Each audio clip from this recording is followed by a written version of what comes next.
விழுப்புரம் மாவட்டம் செஞ்சி வட்டம் ஊராட்சி ஒன்றிய நடுநிலைப்பள்ளி செம்மேடு இப்பள்ளிக்கு வருகை புரிந்துள்ள ஐயா அவர்களை அனைத்து ஆசிரியர்கள் மாணவ மாணவிகள் அனைவரின் சார்பாக வருக வருக என இருகரம் கூப்பி வரவேற்கிறோம்.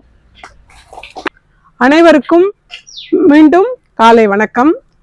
இந்த நாள் ஒரு சிறந்த நாளாக இருக்குது. ஏன்னா ஒரு சிறப்பானவர்களாம் நம்ம பள்ளிக்கு இந்த பூமியில கால் பதிச்சாலே நமக்கு அந்த வைப்ரேஷன் சொல்லுவாங்க. அந்த மாதிரி ஒரு உயர்ந்த சிந்தனையாளர்கள், ஆகச்சிறந்த ஆளுமைகள்லாம் எப்படி நம்ம சித்தர்களெல்லாம் பார்க்கும்போது நமக்கு அவங்க முகத்துல பார்த்தா ஒரு ஜேஜஸ்ன்னு சொல்லுவாங்க, அந்த மாதிரி ஒளி இருக்கும். அதனால நல்ல அருள் கிடைக்கும், வாழ்க்கையில முன்னேறணும்னு சொல்லி இந்த ஆகச்சிறந்த கல்வியில் ஆகச்சிறந்த ஆளுமைகளை நம்ம சந்திக்கும் போது நமக்கு மிகச்சிறந்த ஒரு உத்வேகம், நமக்கு ஆர்வம் உண்டாகும். இப்ப அவங்க கருத்துக்கள்லாம் பரிமாறும் போது நமக்கே இன்னும் கொஞ்சம் அந்த கல்வியிலையும் மற்ற சமூக செயல்பாடுகளிலையும் நமக்கு ஆர்வம் தோன்றும். அந்த வகையில நம்ம பள்ளிக்கு ஐயா திருக்குறள் காமராசர் அப்படின்னு சொன்னாலே தமிழகம் முழுவதும் உலகம் முழுவதும் அறிந்த ஒரு ஆளுமையான ஐயா அவர்கள் நம்ம பள்ளிக்கு வருகை புரிந்திருக்கிறாங்க. அப்படிப்பட்டவர் எப்படி அவர் என்ன செய்திருக்கிறாரு அப்படின்னா, அவருக்கு தூங்கும் போதும் எழுந்திருக்கும் போதும் நடக்கும் போதும் நினைக்கும் போதும் சாப்பிடும் போதும் எல்லாமே திருக்குறள் திருக்குறள் திருக்குறள் தான் அவருடைய எண்ணத்துல. நம்ம குழந்தைகள் உலக பொதுமறையாக இருக்கக்கூடிய திருக்குறள் நம்ம சொல்றோம். எல்லா உலகத்துல இருக்கிற அத்தனை மொழிகளிலும் மொழிபெயர்த்து வச்சிருக்கிறாங்க. உலகமே பொதுமறைன்னு எடுத்துக்கிச்சு. அந்த உலக பொதுமறையில இல்லாத கருத்துக்களே இல்லை. அப்படிப்பட்ட திருக்குறளானது நம்ம என்ன சொல்லுவாங்க, கனியிடை ஏறிய சுளையும் முற்றல் களை இடை ஏறிய சாரும் பனிமலர் ஏறிய தேனும் காய்ச்சி பாகிடை ஏறிய சுவையும் நனிப்பசு பொழியும் பாலும் தென்னை நல்கிய குளிரிளம் நீரும் அப்படின்னு பாரதிதாசன் சொல்லுவார். பாரதியார் என்ன சொல்லுவாரு, செந்தமிழ்நாடு என்னும் போது நிலை இந்த தேன் பாயுது காது நிலை அப்படின்னு சொல்லுவாரு. அப்போ வாழ்க தமிழ், வாழ்க நிரந்தரம், வாழ்க தமிழ் மொழி, வாழிய வாழியவே அப்படின்னு சொல்லுவாங்க. இப்படி பல சிறப்புகளை பொருந்துதான் நம்ம தாய் தமிழ் மொழி. அந்த தாய் தமிழ் மொழியை சிறந்து விளங்கக்கூடிய நூல் தான் திருக்குறள், உலக பொதுமறையான திருக்குறள். அந்த திருக்குறளை பரப்பி கொண்டு இருக்கக்கூடிய ஒரு பேர் ஆளுமை தான் நம்ம ஐயா காமராசர் ஐயா. இவர் என்ன செய்திருக்கிறான்னா, சின்ன குழந்தைங்களே, ஏன்னா ஒருவனை பக்குவப்படுத்துவது நூல் தான். இப்ப கூட நம்ம புத்தக திருவிழாவுக்கும் நம்ம பிள்ளைங்களை எல்லாம் அழைச்சின்னு போனோம். எல்லாரும் நூல் வாங்கி வந்திருக்கிறீங்க. அதை பத்தி என்ன படிச்சீங்கன்னு உங்களுக்கு நான் கேட்டேன், கொடுத்தீங்க. அப்போ இப்ப உங்களை பத்தி இன்னைக்கு கட்டுற வேற, அந்த புத்தக திருவிழாவுக்கு போய் வந்ததை பத்தி கட்டுற வேற எழுதி சொல்லியிருக்கிறேன் நான். எத்தனை பேர் இன்னைக்கு 2 மணிக்குள்ள எனக்கு கட்டுற கொடுக்குறாங்கன்னு தெரியல, பார்க்கணும். அப்படி நம்ம வாசிப்பை மையமா வச்சுதான் நம்முடைய எண்ணங்கள்லாம் மாறும். எவன் ஒருவன் வாசிக்க தொடங்குகிறான்னு அவன் தான் ஒரு முழு பெற்ற மனிதனா மாறுவான். மிகப்பெரிய ஆளுமைகள் எல்லாமே வாசிப்பு வாசிப்பு எல்லாமே நமக்கு பதவியில் இருந்தக்கூடிய முதலமைச்சர்கள் எல்லாருமே நீங்க பாத்தீங்கன்னா அவங்க எல்லாம் பல நேரம் வாசிப்பாளர்களா இருப்பாங்க. நூல் வாசிப்பவர்களா, இதழ்களை உலகத்தையே வாசிச்சாங்க. அவங்க உலக நூல்களையே வாசிச்சால்தான் அவங்க எல்லாம் ஒரு நாட்டையும் இந்த தமிழ்நாட்டையும் ஆளக்கூடிய ஒரு ஆளுமைகளா இருந்தாங்க. அப்படிப்பட்ட இந்த திருக்குறளும் ஒரு மிகச்சிறந்த நூல். அந்த நூல்ல இருக்கக்கூடிய சாராம்சத்தெல்லாம் அதை பிழிஞ்சி உங்களுக்கு, அது மட்டும் இல்லாத ஒரு சின்ன குழந்தை கூட இப்ப ஐயாவை நான் நேரடியா முதல்ல நம்ம பள்ளிக்கு திருக்குறள் புக்கு வாங்கி வரதுக்காக ஒரு 10,000 ரூபாய்க்கு நமக்கு துபாயில இருந்து ரவி சொக்கலங்க ஐயா நம்ம பள்ளிக்கு கொடுத்தாங்க. அதை எடுத்துட்டு வந்துதான் உங்களுக்கு எல்லாருக்கும் நான் கொடுத்தேன். அந்த நிகழ்வுலதான் ஐயாவை முதல்ல நானு விழுப்புரத்துல அந்த நூலகத்துல சந்திச்சேன். ஆனா இது வரைக்கும் நானு அவங்க குடும்பம் இதுவோ எதுவும் தெரியாது, பேசுறது இல்லை. அது மட்டும் இல்லாத அனைத்து இந்திய தமிழ் எழுத்தாளர் சங்கத்தினுடைய நானும் அந்த மாவட்ட செயலாளராக இருக்கிற ஐயாவும் அந்த குழுவுல ரொம்ப திறம்பட செயலாற்றிக்கக்கூடிய ஒரு பேரர் அறிஞர் ஐயா. ஆனா நேரடியா சந்திச்சு நிறைய எதுவும் பேசுறது கிடையாது. நிகழ்வுகளை பார்ப்போம், வணக்கம் சொல்லுவோம், ஒரு 2 நலம் விசாரிப்போம், அவ்வளவுதான் வந்துருவோம். நம்ம பள்ளிக்கு வந்திருக்கிறது நமக்கெல்லாம் ரொம்ப பெருமை அளிக்குது. அப்படிப்பட்ட ஐயா மாணவர்களை உருவாக்கி இருக்கிறார். மாணவர்களை சாதனையாளரா ஒரு சின்ன பிள்ளை கூட 1330 குறளை சொல்லி திருவண்ணாமலை கலெக்டர் கிட்ட நிறைய பிள்ளைங்களை பரிசு வாங்க வச்சுட்டாரு. 1 ரூபாய் 2 ரூபாய் இல்ல, 25,000 50,000 லட்சம் அந்த மாதிரி பரிசு. அப்போ அதுக்கான பயிற்சி கொடுப்பாரு அவரு. அப்பப்போ எங்க குழுவுல பார்த்தா எத்தனை மாணவர்களுக்கெல்லாம் ஆன்லைன் மூலமா பயிற்சி கொடுக்கறத அதை இதுல பார்ப்போம். நாங்க அனைத்து இந்திய தமிழ் எழுத்தாளர் சங்கம் திருவண்ணாமலை மாவட்டத்தினுடைய வாட்ஸ்அப் குரூப்ல தொடர்ந்து ஐயா பதிவிட்டுனே இருப்பாரு. நிறைய பேருக்கு இந்த மாதிரி விஷயங்களை செய்து நிற்கிறாரு, தமிழ் பணிகளை செய்து நிற்கிறாரு. மறைமலை அடிகளார் அப்படின்ற ஒரு மிகப்பெரிய அருணை தமிழ்ச்சங்கம் வழங்கிய விருதுக்கு சொந்தக்காரரு. அவர் இளமையிலிருந்தே இப்ப உங்களை அதுக்குதான் நாங்கெல்லாம் ஒரு திருக்குறள் சொல்லி விளக்கம் சொல்லு. ஏன்னா அந்த பழக்கம் வர்றதாலதான் இளமையில என்ன பழக்கமோ அதுதான் முதுமையில போய் முடியும். அந்த மாதிரி ஐயா இளமையிலிருந்தே கல்லூரி பருவத்திலிருந்து அந்த மாதிரி பழக்கத்துல இருந்து இன்று வந்து தமிழகம் முழுவதும் திருக்குறளுக்காக தொண்டாற்றி கொண்டிருக்கக்கூடிய ஒரு பேர் ஆளுமையை வணங்கி அவர்கள் தங்களுடைய உரையை அளிக்குமாறு அன்போடு கேட்டுக்கொள்கிறோம். நமது பள்ளியின் சார்பாக நமது பள்ளி தலைமை ஆசிரியர் அம்மா அவர்கள் திருக்குறள் காமராசர் ஐயாவுக்கு பொன்னாடை பொருத்தி கௌரவிக்கிறார்.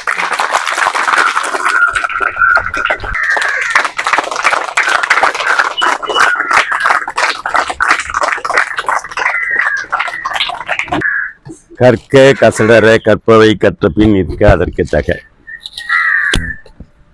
வெள்ள தனிய மலர் நீக்கம் மாந்திரதம் உள்ள தனியது உயர்வு.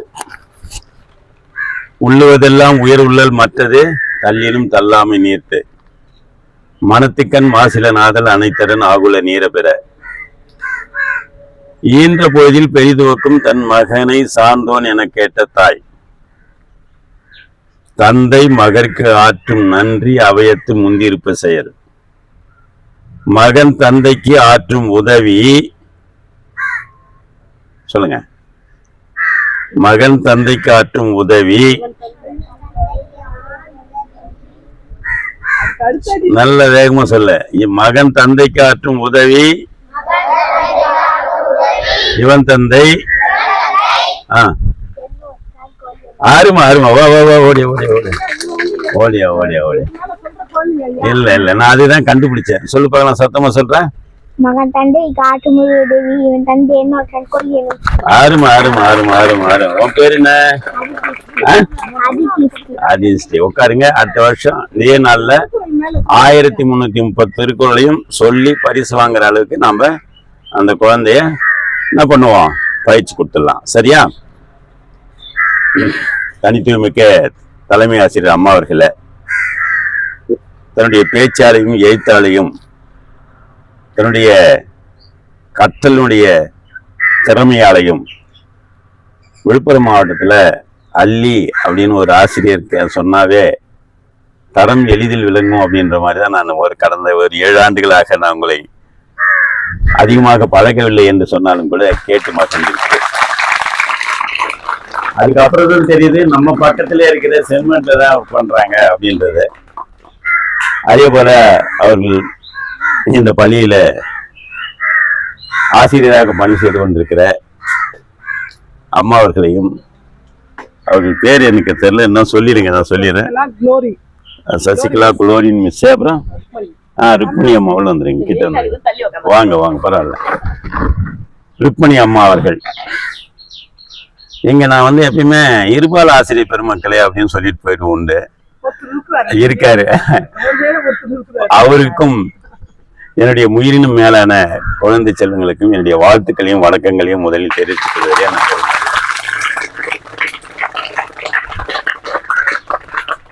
குழந்தைகளே, நீங்க எங்க படிக்கிறீங்க, எப்படி படிக்கிறீங்க, எந்த இடத்துல இருந்து வரீங்க, உங்க அப்பா அம்மா ஏழையா பணக்காரனா அப்படிங்கிறதெல்லாம் கவலையே படாதீங்க, கவலையே கிடையாது. எந்த பள்ளிக்கூடத்தில் படிச்சாலும் சரி, நீங்கள் கவனமா படிச்சீங்கன்னா வாழ்க்கையில எந்த உயரத்துக்கு போலாங்கிறத இந்த நூற்றாண்டுல ஒருத்தர் வாழ்ந்துட்டு போனாரு. அந்த பேர் உங்களுக்கு எல்லாருக்குமே தெரிஞ்சதுதான். அந்த பேர் சொல்லுங்க பார்க்கலாம், யாராவது ஒருத்தர். யார் அவரு? அப்புறம் அப்புறம் அப்புறம் அள்ளி விடு. யாரு? எந்திரு, ஓடியா, சீக்கிரம் ஓடியா. ஒண்ணுதான். யார் சொன்னது? அப்துல் கலாம்னு. ஓடியா ஓடியா, ஸ்ரீதேவி ஓடியா, ஸ்ரீதேவி ஓடியா. யாரு? மேதகு முன்னாள் குடியரசுத் தலைவர் அப்துல் கலாம் அவர்கள். புரியுதா? அவர் படிச்சது எங்க? ராமேஸ்வரில ஒரு அரசு பள்ளியில படிச்சாரு. ஆனா அவர் வகித்த பதவி எங்க? டெல்லியில பெரிய பதவி. அவர்களெல்லாம் சந்தித்த பெருமை எங்களுக்கெல்லாம் உண்டு. திருவண்ணாமலை திருக்குறள் காமராசன்னு சொன்னா அப்பெல்லாம் தெரியாது. பிரதிபா ஓவியாவோட அப்பான்னு சொன்னாதான் தெரியும். அப்பதான் பாத்தீங்கன்னா எங்க குழந்தைகள் 2 பேருமே சின்ன குழந்தைங்க, எல்கேஜி யூகேஜில 1330 குரலையும் சொன்ன பிள்ளைகள், எல்லா டிவிலையும் பேசின பிள்ளைகள். அடுத்தது பாத்தீங்கன்னா 4 அடியார் 400 சொன்னாங்க, அப்புறம் தொல்காப்பியர் சொன்னாங்க, அப்புறம் கவனங்கள் கொண்டு போனாங்க. கவனங்கள் கொண்டு போன பிறகு ஒரு 50 கவனங்கள் சொன்னாங்க. அப்படிலாம் சொல்லி பல கல்லூரிகள், பல அரசு நிறுவனங்கள், அரசு விழாக்கள்ல, அப்புறம் பள்ளிகள்ல, அதே மாதிரி கல்வியல் கல்லூரியில, இப்படி எல்லா இடத்துலையும் சொல்லும் போது நாங்க பேசுவதற்காகத்தான் நாங்க வேலைமாலுக்கு போனோம். நான் இந்த மாதிரி தன்னம்பிக்கை உரையாற்றுவது பழக்கம். எல்லா பள்ளிகளுக்கும் போய் எல்லா கல்லூரிக்கும் போயிட்டு அங்கே வேலைமாலில் போயிட்டு அந்த கல்லூரி இதுல வந்து காலேஜ் பிள்ளைகளுக்காக ஒரு பயிற்சி முகாம் 12 நாள். அதில் பேசும்போது ஆவடிகள் பேசும்போது எங்கள் பிள்ளைகள்லாம் சொல்லி கவனங்கள்லாம் சொல்ல வச்சோம். அதை பார்த்துட்டு அந்த நிர்வாகத்தினுடைய தாளாளர் மதிப்பிற்கும் மரியாதைக்கும் நாகமுத்து ஐயா தான் என்ன பண்ணாரு, உங்களுக்கு ஏதாவது ஒரு உதவி வேணுமா கேளுங்க அப்படின்னு சொன்னாரு. அந்த நேரத்துல நான் எண் வாங்கிட்டு வந்துட்டேன். ஆனா அவர் ஒத்தே நிக்கிறாரு, எல்லாரும் தூர நிக்கிறாங்க. ஆனா நான் தான் என்ன பண்ணேன், போயிட்டு தைரியமா பேசிட்டு இருக்கேன். அப்புறம் தான் தெரியுது, அந்த பள்ளிக்கு போயிட்டு எனக்கும் வேலை கொடுத்தாரு, என் மனைவிக்கும் வேலை கொடுத்தாரு, எங்க பள்ளியிலேயே அங்க படிக்க வச்சோம். ஆனால் அந்த பள்ளிக்கு நாங்கெல்லாம் பெருமை சேர்த்துட்டு வந்தோம். புரியுதுங்களா? நல்லா படிச்சு 10ஆம் வகுப்புல 12ஆம் வகுப்புல அதிக மதிப்பெண் எடுத்து அந்த மாவட்டத்தினுடைய முதல் பள்ளி அப்படிங்கிற பேரை கொண்டு பண்ணோம். அதே மாதிரி மாநிலத்தினுடைய மதிப்பை வாங்கி காமிச்சோம். அதன் வழியாகத்தான் இப்போது என்ன நடக்குது, அந்த பிள்ளைகள் உயர்ந்த இடத்தில் இருக்கிறார்கள். அந்த வகையில சொல்லுங்க. நமக்கு வந்து ஐயா வந்து இவ்வளவு பெருமைகளை விட இப்ப சொன்னார் இல்லையா, இப்ப நம்ம ஊருக்கு பக்கத்துல இருக்கிற சுகாதார இது இருக்குது இல்லையா, அங்க மருத்துவமனை இருக்குது இல்லையா, சத்தியமங்கலம். அந்த சத்தியமங்கலம் மருத்துவமனைக்கு இவருடைய மகள் தான் இப்ப டாக்டரா வந்திருக்கிறாங்க. ஒரு மருத்துவரை உருவாக்கிய ஒரு பேர் ஆளுமை வந்து சில பேர் என்ன செய்வாங்க, தான் மட்டும் முன்னேறிடுவாங்க. குழந்தைகளை குடும்பத்தை சில பேர் கவனிக்க மாட்டாங்க. சில பேர் குழந்தைகளை நல்லா உருவாக்கிடுவாங்க, அவங்க வந்து முன்னேறி இருக்க மாட்டாங்க. அவங்க முன்னேற மாட்டாங்க. ஆனா தன்னையும் வளர்த்து கொண்டு தன் குழந்தைகளையும் உயர இடத்துல கொண்டு போறாங்கன்னா அதுதான் ஒரு சாதனையாளர் தான் ஐயா. ஐயாவுடைய மகள் தான் இப்ப பிரதீபா, டாக்டர் பிரதீபா. இன்னைக்கு ஜாயின் பண்ணிருக்காங்களா? முந்தா நாள் ஜாயின் பண்ணிருக்கிறாங்க நம்ம ஹாஸ்பிட்டல்ல. அரசு நீங்க எல்லாம் போனீங்கன்னா கூட மேடம் சத்தியமங்கலத்துல பிரதிபா மேடம் அவங்களுடைய அப்பா தான் வந்தாரு, எங்களுக்கு அம்மா ஐயா தான் வந்தாரு அப்படின்னு சொல்லிட்டு அவங்க கிட்ட போய் நீங்க கூட அறிமுகப்படுத்திக்கலாம். பண்ணீங்கன்னா அவங்க நல்லா இன்னும் சிறப்பா கவனிப்பாங்க. அப்படி வந்த ஒரு மருத்துவருடைய ஒரு தந்தை தான் இவரு. அதுவே ஒரு சாதனை தான். அடுத்தது தானும் சாதனையாளர், தன்னுடைய குழந்தைகளையும் சாதனையாளர்களா உருவாக்கி இருக்கிறாரு என்றதெல்லாம் நாங்க ரொம்ப பெருமகிழ்ச்சி அடைகிறோம். நன்றி மேடம். அதுல இன்னொரு செய்தியை நான் சொல்ல கடமைப்பட்டிருக்கேன். அள்ளி அம்மாவுக்கும் எனக்கு ஒரு ஒற்றுமை இருக்கு. எப்படின்னு கேட்டீங்கன்னா, அவங்களும் ஒரு டாக்டரோட அப்பா. டாக்டரோட அம்மான்னு சொல்றதுலயும் டாக்டரோட அப்பான்னு சொல்றதுலயும் பெரும் மகிழ்ச்சி அடைகிறான். அதே மாதிரிதான் நீங்க என்ன பண்ணணும், நல்லா வளர்ந்து பெரிய ஆளாகி 7.5% உங்களுக்கு கொடுத்துருக்காங்க அரசு பள்ளியில படிக்கிற பிள்ளைகளுக்கு. நீங்களும் வந்து மருத்துவராகி உயிர் காக்கக்கூடிய ஒரு இடம் அது. அந்த இடத்துல நீங்க வேலை பார்க்கும்போது அவங்க நல்லா ஆக்ட் பண்ணு கடவுளே அப்படின்னு சொல்லிட்டு போவாங்க. கடவுளை நான் பார்த்ததில்லை, ஆனால் நீங்க என்ன பண்றீங்க கடவுளே அப்படின்னு சொல்லிட்டு போவாங்க. அந்த ஒரு இதுல நான் எனக்கு என்ன தெரியுதுன்னு கேட்டா, 1330 திருக்குறள் படிச்சுட்டு ஒரு மருத்துவராக இருந்தால், 1330 திருக்குறள் படிச்ச நம்முடைய விருதுநகர் மாவட்ட கலெக்டர் ஜெயசீலன் மாதிரி ஐயாவை மாதிரி இருந்தா, அதே மாதிரி எத்தனை பதவிகள் இருந்தாலும் சரி, அந்த திருக்குறள் படித்த மாணவி கலெக்டராகவோ மாவட்ட ஆட்சித்தலைவராகவோ இல்லது ஆசிரியராகவோ தலைமை ஆசிரியராகவோ இல்லது கிராம நிர்வாக அலுவலராகவோ இருந்தால் அந்த இடத்துல ஒரு தவறு கூட நினைக்காது. அப்படின்றதுக்காக தான் அடுத்த தலைமுறையை உருவாக்கணும். ஒவ்வொரு இடத்துலையும் அந்த மாதிரி ஒரு பெரிய மனிதர்கள்லாம் உருவாக்கணும் அப்படிங்கிறது பெரிய விஷயம். ஏன்னு கேட்டால் அவங்க வந்து என்ன பண்ணுவாங்க, அறம் சார்ந்த வாழ்க்கையை வாழ்வார்கள். நீங்கள் கூட அது மாதிரிதான் அறம் சார்ந்த வாழ்க்கையை வாழ்வீர்கள். திருக்குறள் எப்படி ஒரு மனிதன் வாழ வேண்டும் வாழக்கூடாதுன்றதுக்கு ஒரே ஒரு புத்தகத்தை நீங்கள் படித்தால் போதும். அந்த புத்தகம் எது? சத்தமா சொல்லிய அந்த திருக்குறளை படிச்சிட்டீங்கன்னா ரொம்ப கஷ்டமான வரிகள் கூட கிடையாது. 1.25 அடிதான் அது. ஆனா 2 அடின்னு சொல்லுவோம். அந்த 2 அடியை நீ என்ன பண்ணணும், அந்த 2 அடி வாங்கிட்டேன்னா போதும், நீ உன்னை வந்து யாரும் ஒண்ணும் பண்ண முடியாது. சரியா? புரியுதா? அதுக்குதான் சொல்லியிருக்காங்க நம்ம முன்னோர்கள், ஆளும் வேலும் பல்லுக்கு உறுதி. அப்புறம் அந்த 4ன்றது என்ன? 4 அடியார். எங்குடி சீக்கிரமா ஓடியா. இப்ப நான் 3 பேரை கண்டுபிடிச்சேன்னா, யாருக்கு பரிசு கொடுக்கணும்னு சொல்லி சொன்னா 6 பேர் சொன்னா, இப்ப 3 பேர் கண்டுபிடிச்சுன்னா, உன் பேர் என்ன? லெத்தீஷ். ஓடு. புரியுதா? யாரு? இல்ல, அடுத்த கேள்வி கேட்போம். உட்காரு. இப்ப என்ன பண்றோம், இந்த 4ம் 2ம் சொல்லுக்கு உறுதி. 2ன்றது என்ன? திருக்குறள்.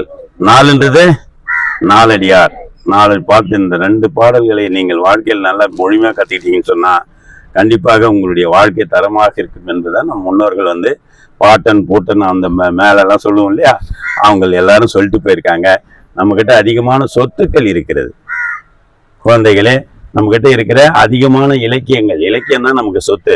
அது மாதிரி அந்த சொத்துக்களை எல்லாம் நீங்கள் என்ன பண்ணணும், வருங்காலத்தில் எல்லாத்தையும் எடுத்து வாசிக்கணும். ரொம்ப மகிழ்ச்சியாக இருந்தது. திருவண்ணாமலையில கூட 12 நாள் புத்தக கண்காட்சி நடந்தது. மிகப்பெரிய மனிதர்கள்லாம் வந்தாங்க. கூட விழுப்புரத்துல நீங்க போயிட்டு வந்தீங்கன்னு சொல்லிட்டு அம்மா சொன்னாங்க. ரொம்ப கலை நிகழ்ச்சி பார்த்து அப்படியா 41 பிள்ளைகளை அழைச்சின்னு போய் கூப்பிட்டு வந்தீங்க. பாருங்க அந்த மாதிரி ஒரு மிகப்பெரிய, உங்களுக்கு எல்லாம் ஒரு மிகப்பெரிய பாராட்டுகள் நான் தரேன். அதனால உங்களுக்கு கைவெளி நீங்க கண்டிப்பா ஏற்றணும். அந்த மாதிரி நீங்கள் வந்து மேலும் மேலும் இந்த பள்ளி செம்மேடு பள்ளி அப்படின்னு சொன்னாவே போதும். செம்மேட்டில் இருக்கிற பிள்ளைகள் எல்லாருமே ரொம்ப நவமா படிப்பாங்க, அருமையா படிப்பாங்க, நல்ல பிள்ளைகள். அதே மாதிரி என்எம்எஸ் தேர் யாரெல்லாம் எழுதுறீங்க கை தூங்க. என்எம்எஸ் தேர் இப்படி காட்டுறாங்களாம், காட்டுறா முகத்தை காட்டுறாங்க, முகத்தைலாம் காட்டு. எத்தனை பேர் பாஸ் பண்ணுவீங்க? எத்தனை பேர் போன வருஷம் எத்தனை பேர் பாஸ் பண்ணீங்க? வை கீழே வை. நீங்க படிக்கிறது முதல் நாள்ல இருந்தே படிக்கணும். நான் அடுத்த தடவை பண்ற மாதிரி உங்களுக்கு கொஸ்டின் பேங்க்லாம் நான் வந்து ஏற்பாடு பண்ணி தரேன், கொடுத்து அனுப்புறேன். முதல் நாள்ல இருந்து படிச்சு, புரியுதா? எதை போகணும் பாஸ் பண்ணணும் பரீட்சை என்னெல்லாம் இருக்கக்கூடாது. புரியுதா?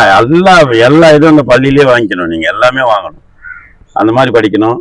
அதுக்கு யார் இன்சார்ஜா இருக்காங்களோ நான் கண்டுபிடிச்சா அவங்களுக்கு அந்த கொஸ்டின் பேங்க்ஸ் அந்த ஆசிரியர்கள் எல்லாம் நான் வந்து பண்ணித்தரேன். நல்லா படிங்க. அதே மாதிரி 10வது 1ஆவது வகுப்புல இருந்து 2.5 வயசுல இருந்து வீட்டுக்கு கூட போய் உங்க தங்கிகளை சேர்க்கலாம். அந்த மாதிரி பிள்ளைகளை சேர்த்து விட்டீங்கன்னு சொன்னா 10 வயசுக்குள்ள அவன் 1330 குறளையும் சொல்லிடுவான். ஒரு 2 வருஷம் எடுத்துக்குவான், 10 மாசம் எடுத்துக்கணும்னு இருக்கிறான். சொல்லிட்டு தமிழ் துறையில போய் சொல்லிட்டு வந்தீங்கன்னா உங்களுக்கு நல்ல சான்று ஒன்று கொடுப்பாங்க. அன்னைக்கு யார் முதல்ல இருக்காரோ அவர் கையில் கொடுப்பாங்க. அதே மாதிரி 15,000 ரூபாய் காசு சொல்லி கொடுப்பாங்க. இது வந்து யார் தமிழ் துறை மந்திரியா இருக்காங்களோ அவங்க தருவாங்க. அன்னைக்கு இல்லைங்களா 15,000 தான். யாரோ ஒரு தவறான ஒரு செய்தியை வந்து வாட்ஸ்அப்ல பரப்பி போடுறாங்க. அது உண்மை கிடையாது. 15,000 ரூபாய் தான். சரிங்களா? அந்த 15,000 ரூபாய் நீங்க எல்லாரும் தட்டணும். அதே மாதிரி உங்களுக்கு வந்து என்ன ஆகும், அறிவு அதிகமாக வளர்ந்துடும். அந்த அதிகமாக வளர்ந்துச்சுனாக்கா நீங்க என்ன பண்ணலாம், வாழ்க்கையில நிறைய மதிப்பெண்கள் எடுத்து நிறைய ஒரு பெரிய பதவிக்கு போய் சேருவீங்க. அந்த வகையில நான் வந்து என்ன பண்ணேன்னு கேட்டேன்னா 4:30 மணிக்கு தினமும் ஏந்திரிப்பேன். எவ்வளோ ஆண்டுகளாக்க ஏந்திரிச்சு 5 மணிக்கு அமெரிக்க பசங்க துபாய் பசங்க வருவாங்க, அவங்களுக்கு பார்ப்போம். நம்ம பசங்களும் நீங்களும் அவங்கள பார்க்கலாம், அவங்களும் உங்களை பார்க்கலாம். கரெக்டாக 5:45 நம்ம பிள்ளைங்க வந்துடுவாங்க. இந்தியா பிள்ளைகள் வந்துட்டாங்கன்னா அவங்க என்ன பண்ணுவாங்க, 6:45 வரைக்கும் போகும். சரியா 6 மணி வரைக்கும். அப்புறம் அவங்க அப்பா அம்மா கூட உட்காந்து படிச்சுட்டு இருப்பாங்க. அப்புறம் நான் என்ன பண்ணுவேன், எந்த அப்பாவும் இது வரைக்கும் உட்காந்தது தெரியல, அவங்க அம்மா தான் உட்காருவாங்க, உட்காந்து படிப்பாங்க. 6 மணிக்கு வந்து சரியாக நான் நடத்த ஆரம்பிப்பேன். அதுக்கப்புறம் பிள்ளைகளே கொஞ்சம் கொஞ்சம் நடத்துவாங்க. 6:45 வரைக்கும். சரியா 6:45னா 6:45க்கு விட்டுருவோம். எங்கள் வகுப்பில் வந்து என்னென்னா ஒழுக்கம் சொல்லிக் கொடுப்போம். அதே மாதிரி நேரம் தவறாமல் சொல்லிக் கொடுப்போம். அதே மாதிரி காலையில் வந்த உடனே பரட்ட தலையெல்லாம் போட்டுக்கிட்டு படுக்கையில் இருந்து அப்படியெல்லாம் வரக்கூடாது. அந்த படுக்கையெல்லாம் மடித்து வச்சுட்டு தலைகள்லாம் அழகாக வச்சுட்டு முகலாம் கைவிட்டு காலை கடலாம் முடிச்சுட்டு நல்லா தலை சீவிட்டு பவுடர் வச்சு போட்டு வச்சுட்டு தான் வந்து உட்காருவாங்க பசங்க. அப்போதான் படிப்பு வரும். நீ உட்காந்து நீ வந்து கொட்டாய் விட்டினா உலகம் பூரா கொட்டாய் விடும். அந்த மாதிரிலாம் இல்லாமல் அழகாக வந்து உட்காரணும். அந்த மாதிரிலாம் உட்காந்து படிச்சிங்கன்னு சொல்லிட்டுனா உங்களுக்கு நிறைய பரிசுகளை வாங்கி கொடுக்க நான் தயாராக இருக்கேன். திருச்சி போனீங்கன்னா ஒரு 2000 ரூபாய் கொடுப்பாங்க. உங்கள் பக்கத்தில் எங்கெங்கெல்லாம் இருக்குதோ அங்கங்கெல்லாம் போகலாம். அதே மாதிரி செஞ்சியில் திருக்குறள் பேரவை நடக்குது வருஷம். அந்த பேரவையில் வந்து என்ன ஆகும், நீங்கள் போயிட்டு சொன்னீங்கன்னா உங்களுக்கும் இது கொடுப்பாங்க, பரிசுலாம் கொடுப்பாங்க. இப்போ எனக்கு பொன்னாடை போத்துனாங்களா இல்லையா? அந்த மாதிரி நீங்களும் பெரிய ஆகி போத்தணுமா இல்லையா? உங்களுக்கு அதுக்கு என்ன பண்ணணும்? படிக்கணும். எப்படி படிக்கணும்? திருக்குறள் மட்டும் கிடையாது. நீங்க திருக்குறள் ஒரு புத்தகத்தை படிச்சுட்டீங்கன்னா போதும். நீங்க எல்லா புத்தகத்தையும் சரளமா படிக்கிறதுக்கு உண்டான உங்களுக்கு வழிமுறைகள்லாம் தெரிஞ்சிடும். புரியுதா? எவ்வளவு பெரிய புத்தகம் வந்தாலும் கொஞ்சம் கொஞ்சமா ஒரு நாளைக்கு 10 பக்கம் படிச்சு அதை 10 முறை படிச்சு 1000 முறை படிச்சு திரும்ப சொல்லி அது சரியான மார்க் 100 மார்க் வாங்க முடியும். அதே மாதிரி ஒரு மார்க் எங்க போச்சுன்னு உங்களால் கண்டுபிடிக்க முடியும். நான் சொல்றது புரியுதா இல்லையா? உங்களுக்கு புரியுதா? சரி, ரொம்ப அற்புதமான பசங்க, அருமையான பிள்ளைகள். இந்த பிள்ளைகளை எல்லாம் சரியாக வழிநடத்தி கொண்டிருக்கிற நம்முடைய அனைத்து ஆசிரியர் பெருமக்களுக்கும் அந்த மொத்தம் கணினி ஆசிரியராக இருக்கக்கூடிய லதா அம்மா அவர்கள் வந்திருக்காங்க. அவங்களையும் வருகிறவர்களை வரவேற்று, அதே மாதிரி இந்த பிள்ளைகள் எல்லாம் போன வருஷம் யாரெல்லாம் என்எம்எஸ்ல பதிவு பண்ணாங்கன்னு சொல்லவே இல்லை யாரும். அது மாதிரி படிக்கக்கூடாது, சரியா? இந்த அடுத்த 7வதுல இருக்கான் இல்லையா, அவனை பிடிப்போம். நம்ம 7வதுல இருக்கிறவனை அடுத்த வருஷம் என்ன பண்ணோம், படிக்க வச்சு இந்த பள்ளியில பண்றோம். அதே மாதிரி இந்த பள்ளியில யாரெல்லாம் திருக்குறள் படிக்க எனக்கு விருப்பமா இருக்குன்னு அப்படி கை தூக்கு, நல்லா தூக்கு. அதெல்லாம் வேணாம், மொத்த பேருமே எனக்கு வேணவே வேணாம். இங்க வாங்க, இப்படி வாடா, இப்படி வந்து அவங்களை காட்டுறான். மொத்த பேருமே எனக்கு தேவையில்ல தம்பி. பாதியில போடுவேன், 3 மாசத்துல போடுவேன், 4 மாசத்துல போடுவேன், 300 குரல்ல போடுவேன், 1330 முடிச்சுட்டு நான் அங்க போய் சொல்ல மாட்டேன் அப்படின்றவன் அவன்லாம் உண்மை எனக்கு வேணாம். எனக்கு அது மாதிரிலாம் எவனுமே எனக்கு வேணாம். பாதியில போறதும் தேவை. இடைநிறுத்தம் பண்ண மாட்டேன். கேளுரா, இடைநிறுத்தம் பண்ண மாட்டேன் அப்படின்னு சொல்றவங்க மட்டும் கை தூக்கு. நான் நாளைக்கு வருவேன், நீங்க சொல்ற லிங்கை நான் வந்து மேடத்துக்கு தந்துடுவேன். இன்னைக்கு அப்படி குத்துட்டேன்னா நாளைக்கு காலையில நான் வந்துடுவேன். நாளைக்கு காலையில வந்தா போதும், இரவு வகுப்பு வரத்தால காலையில வந்தா போதும். அப்புறம் மாலையில 4லேருந்து வாங்க. வந்தோடனே அவங்களை நான் சரியா அறிமுகப்படுத்துவேன். செம்மேட்ல இருந்து அந்தந்த பிள்ளைகள்லாம் வந்திருக்காங்க, நான் கேட்பேன். எனக்கு கை தூக்குங்க, எனக்கு பேர் சொன்னீங்கன்னா போதும். புரியுதா? என் பள்ளிக்கூடம் பெரிய பள்ளிக்கூடம். ஒரு வகுப்பும் பெரிய வீடு, ஒரு வீடும் பெரிய வீடும். நான் உட்காந்துங்கிறது ஒரு பெரிய இடம். அதெல்லாம் உட்காந்து எல்லாரையும் ஒன்னா இணைச்சு 1000 பேர் படிக்கலாம் தம்பிகளை என்னுடைய வகுப்புல. அது வலைத்தமிழ் டிவின்னு சொல்லிட்டு ஒண்ணு இருக்கு. அந்த வலைத்தமிழ் டிவி தான் என்ன பண்றாங்க, அந்த இணையத்தை தராங்க. அதனால ரொம்ப சிறப்பா படிக்கலாம். நீங்க படிச்சு முடிச்சுட்ட உடனேயே இது வந்து அமெரிக்காவில இருந்து பண்றாங்க. உங்களுக்கு எங்க போனாலும் வேலை வாங்கி தரதுக்கு அவங்க தயாரா இருக்காங்க, பரிசு கொடுக்க தயாரா இருக்காங்க. நீங்க கல்லூரிக்கு போயிட்டீங்கன்னா நீங்க பணம் இல்லைன்ற வறுமையே கிடையாது. உங்களுக்கு எல்லாமே எங்க குழுக்கள் வந்து என்ன பண்ணும், உதவி செய்ய தயாரா இருக்காங்க. இப்படிலாம் ஒரு இது இருக்கு, அதை பயன்படுத்திங்க. இதே மாதிரி நீங்க படிச்ச உடனே இந்த பழக்கம் என்ன பண்ணும், அடுத்த ஆண்டு போகிற பசங்களுக்கு எல்லாம் போக சேரும். அதே மாதிரி இங்க இருக்கிற ஆசிரியர்கள் என்ன பண்ணுவாங்க, நம்ம அடுத்த தொடக்கப்பள்ளியோ அல்லது ஆரம்ப பள்ளியோ இருந்துச்சுன்னா, அல்லது நடுநிலை பள்ளி இருந்துச்சுன்னா அவங்களுக்கு என்ன பண்ணுவாங்க, சொல்லுவாங்க, இந்த மாதிரி நாங்க படிக்க வைக்கிறோம், உங்க பிள்ளைகளையும் படிக்க வைங்க அப்படின்னு சொன்னா கண்டிப்பாக நான் ஒரு நாள் அந்த பள்ளிக்கு போய் அந்த பிள்ளைகள்லாம் பார்க்கறதுக்கு நான் தயாரா இருக்கிறேன். இன்னொன்னு, என் பள்ளியில படிக்கிற என் வகுப்புல படிக்கிற பசங்கள் எல்லாருக்கும் அவன் 500 முடிச்சாலும் சரி, 1000 முடிச்சாலும் சரி, நான் போயிட்டு அந்த பள்ளிக்கு போயிட்டு அப்பதான் தெரியும் அந்த பள்ளிக்கே இந்த பையன் இவ்வளவு முடிச்சிருக்கான் அப்படின்னு சொல்லி தெரியும். அப்போ அந்த பொன்னாடை போத்தி அவனுக்கு பரிசுலாம் கொடுத்துட்டு வர வழக்கமாக இருக்கிறது. அந்த வகையில நீங்க ஒரு தடவை வந்துட்டீங்கன்னா உங்களை வந்து என்ன பண்ணுவோம், உங்களை மோல்டு பண்ணி கரெக்டா இது பண்ணி சிலையை வடிக்கி கொண்டு போயிட்டு உங்களை என்ன பண்ணோம், ஒரு பெரிய கோயிலில் போயிட்டு உட்காருப்போம். அதுதான் செய்வோம். அந்த அளவுக்கு நீங்கள் வந்து சிறப்பாக படிக்கணுன்றதை வாழ்த்தி, நான் உங்களுக்கு ஒரு சின்ன விஷயம் சம்பவத்தை மட்டும் சொல்றேன். அந்த சம்பவம் நான் கேட்டால் நல்லா கவனித்தம்பியில நிமிந்தோக்காரு. என்னுடைய வகுப்புல நான் முன்னாடிலாம் என்ன சொல்றேன், அம்மா வந்து சரியில்லைன்னா குழந்தை வந்து அவ்வளவுதான். ஒரு அம்மாவுக்கும் ஒரு அக்கறை உள்ள பெற்றோர்கள் தான் வேணும், அதுலயும் அம்மா வேணும்னு சொல்லுவேன். ஆனா நான் என்ன பண்ணேன், ஒரு பள்ளியில மேலமால ஒர்க் பண்ணும்போது ஜனனின்னு ஒரு குழந்தை, அந்த குழந்தையோட அம்மா வந்து 3 மாச குழந்தைல அவங்க அம்மா கோவமா போயிட்டு கிணத்துல சரி போயிட்டாங்க. ஆனா அந்த குழந்தை பெரிய ஆளாகி என் திருக்குறளுக்கு வகுப்பு போறா. எல்லா பெற்றோர்களையும் சந்திப்பு ஒன்று வச்சிருந்தானே. ஆனால் உங்கள் அம்மா எங்கள் அம்மா இல்லையா, இறந்துட்டாங்க அப்படின்னு சொல்லி. எப்பம்மா இறந்துட்டாங்கன்னா 3 வயசுல இறந்துட்டாங்க. ரொம்ப கஷ்டமாக போச்சு. உடனே அவங்க பாட்டி தான் வந்தாங்க. ரொம்ப தள்ளாத வயசில் ரொம்ப இதுவாக நார்ந்தோளமாக வராங்க. அப்புறம் அவர்கிட்ட போய் என் கரஸ்பாண்ட சொல்லி ஒரு 10,000 ஃபீஸை கம்மி பண்ணி நீ வந்து நல்லா பண்ணுவான். அந்த பொண்ணு செருப்பு கூட போட்டுன்னு வர முடியாத சூழ்நிலை மாணவ செல்வங்களே. அப்புறம் நான் ஒரு நாள் யாரெல்லாம் 200 குறள் யாரெல்லாம் சொல்றீங்களோ அவங்களுக்கு என்ன பண்றேன், நான் ஒரு காலனி வாங்கி தரேன் அப்படின்னு சொன்னேன். சொன்ன உடனே எல்லாரும் படிச்சுட்டு வந்துட்டாங்க. இந்த பொண்ணு என்ன பண்ணா, நல்லா படிச்சுட்டு 200 திருக்குறளை சொன்னான். சொன்ன உடனே எங்க திருக்குறள் வகுப்பு காலைல 7:30 தொடங்கும். கரெக்டா ஒரு பொண்ணு வருவா. உடனே இங்க நிப்பா, வாட்ச் வச்சுக்கிட்டு என் செல்லு வாங்கி வச்சுக்கிட்டு யாரெல்லாம் லேட்டா வராங்களோ 2 நிமிஷத்துக்கு 2 டோப்பு போடணும். இப்படிலாம் போகும்போது வாங்க பஸ் விட்டு இன்னும் வேகமாக ஓடிடுவாங்க பசங்க. கரெக்டா உட்காந்து பண்ணுவாங்க. ஒரு தப்பு பண்ணா கண்டுபிடிச்சிருவாங்க பசங்க. அந்த மாதிரி இல்லாம 200 திருக்குறளை சொல்லி முடிச்சாங்க. அப்புறம் எனக்கு எல்லாருமே சொல்லிட்டேன், உங்களை மாதிரி எல்லாருமே கை தூக்கிட்டாங்க. நான் என்ன பண்ணுவேன், எல்லாருமே செலக்டட் 200 திருக்குறள்.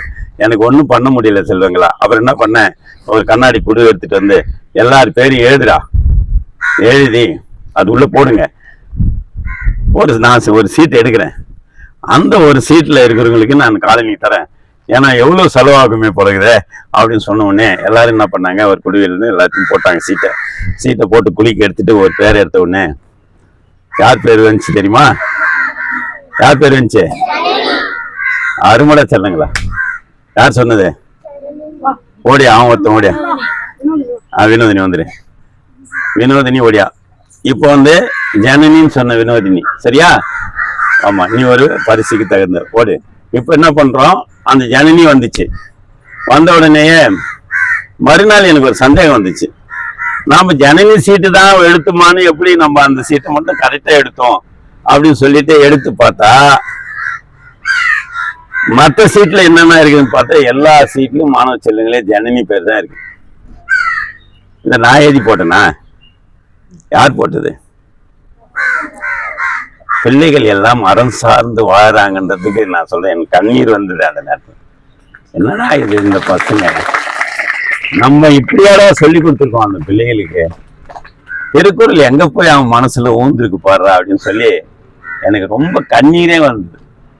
அப்புறம் நான் சொன்னேன், அந்த பொண்ணுகிட்ட இந்த ரகசியம் எங்களுக்கு தெரியும். அப்புறம் மறுநாள் கூப்பிட்டு எல்லாரையும் கூப்பிட்டு தமிழரசி அந்த பசங்க எல்லாரையும் கூப்பிட்டு எப்படிமா இந்த எண்ணம் உனக்கு வந்துச்சுன்னு சொன்னா அந்த பிள்ளைகள் சொல்றாங்க பாருங்க, புரியுதுங்களா? அந்த ஒரு குரல் சொல்லும் போது எனக்கு ரொம்ப என்னடா இதுதான் இந்த பிள்ளைகள்லாம் பெருசா வாங்க சொல்ல. அதுல ஒரு பொண்ணு நல்லா பாட்டு போடுவா. அந்த பொண்ணு இப்ப டாக்டர் இருக்கா, ஐசி லட்சுமின்னு சொல்லிட்டு சூப்பர் சிங்கர்ல போய் செலக்ட் ஆன அந்த பொண்ணு இப்ப டாக்டரா இருக்கா. அந்த பொண்ணு என்னுடைய மாணவ செல்வங்களே நிறைய பேர் பாத்தீங்கன்னா டாக்டராக இருக்கிறார்கள், கலெக்டராக இருக்கிறார்கள், பெரிய பெரிய அதிகாரிகளா இருக்காங்க. நான் ஒரு சென்னையில் கூட ஒரு ட்ரெயின் ஏறி உட்காந்துன்னா ஓடி என்கிட்ட பேசிக்குவான். நான் எனக்கு தெரியுதாங்க, நீங்க எனக்கு இப்பெல்லாம் சொல்லி கொடுத்தீங்க, எனக்கு கிளாஸ் எடுத்தீங்க அப்படின்னு சொல்லுவான். அந்த அளவுக்கு பிள்ளைகளை. அப்புறம் மறுநாள் அந்த பிள்ளைகளுக்கு எல்லாருக்கும் நாங்க ரொம்ப சந்தோஷமா அந்த பிள்ளைகளுக்கு எல்லாரும் இது பண்ணி அந்த பொண்ணுக்கு செருப்பு தினமும் போட்டு வராத பொண்ணு அப்புறம் என்ன பண்ணா செருப்பு போட்டு வந்தா. அந்த அளவுக்கு. அப்புறம் என்ன பண்ண தெரியுமா, இன்னொரு நிகழ்ச்சியை நான் சொல்லிடுறேன். இதை ஒரு 2 நிமிஷம் தான் ஆகும். என்னாச்சுன்னா அந்த ஜனனி என்ன பண்றா, திருவண்ணாமலை கலெக்டர்கிட்ட போயிட்டு திருவள்ளூர் கலெக்டர்கிட்ட போயிட்டு எல்லாத்தையும் சொல்லி பரிசுலாம் வாங்கி வச்சு வந்த உடனே மறுநாள் காலையில யாரெல்லாம் 4 அடியார் படிக்கிறீங்க அப்படின்னு சொல்லிட்டு 13 கீழ்கணக்குன்னு 2 பாகம் பெரிய பெரிய நூல் 2 பாகம் நான் வச்சிருந்தேன். அதுல ஒரு 4 அடியார் இருக்கிற பாகத்தை வச்சுட்டு நான் சொல்றேன், யாராவது படிக்கிறீங்களா வாங்க அப்படின்னு சொன்னோடனே யாருமே முன் வரல. இதே மாதிரி கடைசியா ஒரு பொண்ணு வரா, நம்ம கணினி ஆசிரியர் மாதிரி கடைசி நேரத்துல வரும்போது அவன் தான் ஜனனி. வந்த உடனே என்ன ஏது இங்க நடக்குன்னு தெரியாது. இதை இந்த புத்தகம் யாருக்கு வேணும் அப்படின்னு கேட்டேன். எனக்கு வேணும் அப்படின்னு சொன்னா. உனக்கு வேணும்னு சொன்னா இதுல ஒரு விஷயம் எனக்கு தெரியுமா அப்படின்னு. சொல்லுங்க அப்படின்னா, இதுல 4 அடியார் 400 நான் சொல்லிட்டே இருப்பேன்ல. அடுத்த திருக்குறள் முடிச்ச உடனே 4 அடியார் படிக்கணும், யார் படிக்கணும்னு சொன்னேன். நான் படிக்கிறியான்னு சொல்லி அந்த பொண்ணு தினமும் 10 செயல்களை போன்ல பேசி சொல்லி அந்த பொண்ணு 4 அடியார் 400 முடிச்சா. அவருக்கு ஒரு சிட்டி 2 பசங்க, குட்டி பசங்க. அந்த பசங்க வாழ் பசங்க. ஆனா அவங்களால திருக்குறள் கூட முடிக்க முடியல. ஆனால் இவர் 4 அடியாரும் படிச்சா, திருக்குறளையும் படிச்சா. அந்த மாதிரிதான் நான் நினைச்சேன். புரியுதா நான் சொல்றது? எனக்கு தெரிஞ்சு என்னன்னு கேட்டா, இப்போ கூட இலக்கிய இளமாறன் நான் பார்த்தாங்க அன்னைக்கு விழுப்புரத்துக்கு நான் கூட்டி வந்தேன். சின்ன குட்டி பசங்க இலக்கிய இளமாறன் இப்போ திருவண்ணாமலை மாவட்டத்துல இலவசமா ஒரு பள்ளியில படிக்க வச்சிருக்கேன். அதே மாதிரி கிரிதர்னு ஒரு பையன் இலவசமா ஒரு பள்ளியில படிக்க வைக்கிறான். அது மாதிரி பக்கத்துல இருக்கிற ஆங்கில பள்ளிகள் நல்ல பள்ளி இருக்குதா, அங்க போய் படிங்க அப்படின்னு சொல்லி நல்லாவே நாங்களை கொண்டு போய் அங்கே சேர்த்துறோம். அது மாதிரி நீங்க கூட நல்லா படிச்சு இது மாதிரிலாம் வந்தீங்கன்னு சொன்னா பின்னாடி எதிர்காலம் நன்றாக இருக்கும். உங்க அப்பா அம்மாவுக்கு நல்லா இருக்கும். நீங்க கூரை வீட்டுல இருந்தாலும் பெரிய மாடி வீடுகள்லாம் கட்டுவீங்க. அந்த அளவுக்கு நீங்க இங்க இருந்தாலும் அமெரிக்கா போயிட்டு கூட வேலை பார்ப்பீங்க. அந்த மாதிரி நல்ல படிப்பு ஒண்ணுதான், கல்வி ஒண்ணுதான் உங்களுக்கு மாற்றத்துக்கு வழி என்று சொல்லி சின்ன பசங்கன்றதால உங்களுக்கு தகுந்த மாதிரி நான் பேசியிருக்கிறேன். அந்த அளவுக்கு இந்த பள்ளியை நான் பார்க்கும்போது மிக எளிமையாக, மிக நேர்த்தியாக, நல்ல ஒரு பள்ளியாக எனக்கு தெரியுது. புரியுதுங்களா? நமக்கு இந்த காக்காலாம் ரொம்ப முக்கியம். எங்கேயுமே காக்காய்க்கு கழிக்கிறதே கிடையாது. அவங்கதான் இந்த விதைகளை எல்லாம் போடுறது, இந்த பூமியை சுத்தம் பண்றதே காக்கா தான். அதுக்கு சோறு போட்டு நம்ம வளங்கன்னு சொல்லி முன்னோர்கள் சொல்லியிருக்காங்க. அதுதானே தவிர வேற எந்த காரணமும் கிடையாது. புரியுதா? அதனால நீங்க எல்லாரும் நல்லா வாழ்க்கையில படிச்சு பெரியாராக்கி வரணும் என்று சொல்லி உங்களை எல்லாம் உருவாக்குகிற நம்முடைய ஆசிரியர் பெருமக்களை எல்லாம் பார்க்கும்போது நான் ரொம்ப அகமகிழ்ந்து போகிறேன். ஏன்னு கேட்டால், நான் பல பள்ளிகளுக்கு செல்வது, தினமும் ஒரு பள்ளியில போய் நான் 7000 பசங்க படிக்கிறத கிளாஸ் எடுத்துட்டு வருவேன். அந்த அளவுக்கு இருக்கும்போது உங்களை எல்லாம் பார்த்ததிலும் உங்களை எல்லாம் உங்களிடம் இந்த அரை மணி நேரம் செலவழித்ததும் நான் பெருமையாக நினைத்து உங்களிடம் இருந்து விடைபெறுகிறேன். நன்றி, வணக்கம், வாழ்த்துக்கள். இருப்பான் மொத்தம் இடிக்காத எச்சக்குள்ள வந்துருங்க. அள்ளியம்மா நீங்க ஒரு பையனை தள்ளிட்டு வந்துடும் உள்ள. சொல்லி தள்ளுங்க. எடுப்பா.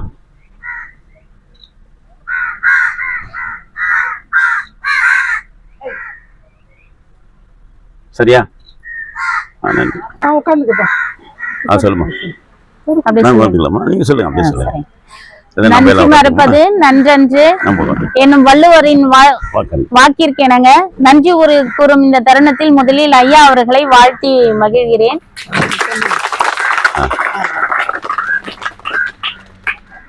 கற்றவருக்கு சென்றவிடமெல்லாம் சிறப்பு என்று சொல்லுவாங்க இல்லையா? அதற்கேற்ப நம்மளுடைய ஐயா அவர்கள் நம்மளுடைய இடத்திற்கு இங்க வந்த உடனே நம்ம எல்லாருக்குமே என்னது ஒரு சிறப்பான தருணமா இது விளங்குறதுல ஒரு சந்தேகமும் இல்லை. அவருடைய அறச்செயல்களும் அறப்பணிகளும் நமக்கு மாணவ செல்வங்களாகிய உங்களுக்கு வழங்கிய அறிவுரைகள் உங்களுடைய வாழ்க்கை, இப்ப நம்மளுடைய வாழ்க்கை தரத்தையும் நிலையையும் உயர்த்தக்கூடியதா அமைந்திருந்தது. அதற்காக முதற்கண் நம்மளுடைய ஐயா அவர்களுக்கு மாணவ செல்வங்கள் சார்பாகவும் ஆசிரியர் பெருமக்கள் சார்பாக நம்மளுடைய நன்றியை முதற்கண் தெரிவித்துக் கொள்கிறேன். ஒவ்வொரு எடுத்துக்காட்டுடன் கூடிய ஒரு நல்ல கதையும் சொல்லி உங்களை மோட்டிவேஷன் பண்ண இந்த தருணத்துல உங்களுக்கு எல்லாருக்கும் உதவிகரமா இருந்தது இல்லையா?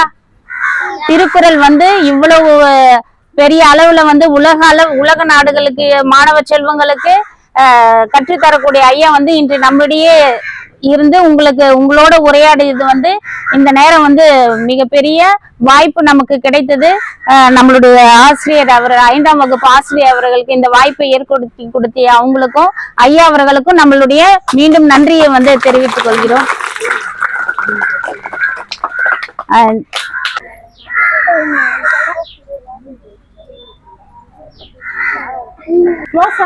எடுத்துக்கோ.